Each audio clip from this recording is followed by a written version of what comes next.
This video is to help you learn how to scan your negatives. So first, you are going to open up the Epson scanner and you should see a little plastic piece like this.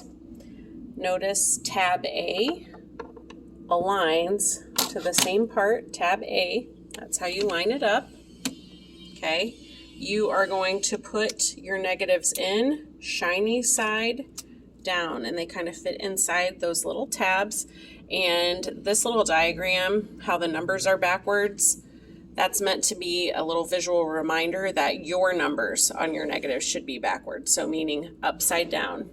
There is a small and very fragile piece, you can see this one is actually broken, that clips in place. Okay. And the other thing you need to see is, just depending on who else was using the scanner before us, when we're scanning negatives, we need to take this off so that this screen is able to read the negatives, okay? And I would say prior to this, you'll do yourself a huge favor on less editing if you clean your negatives first with one of those soft cloths. But we're going to go ahead and shut that. It's all ready to go. You can scan up to 2 negatives at a time.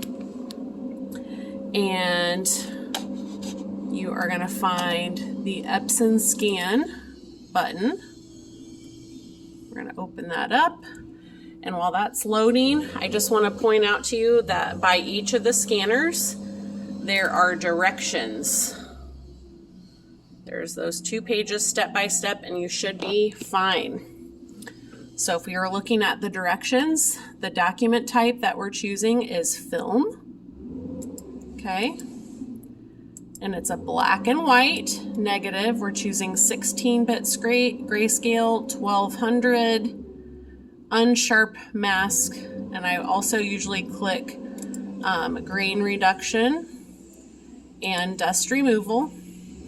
And then you would do preview, and a dialog box will come up here, and it's going to take a moment, so we're not going to do that whole thing right now, but eventually it will say over here, do you like the previews? It'll allow you to click little check boxes by each one, and then ultimately you would push scan, and it will scan a final mode.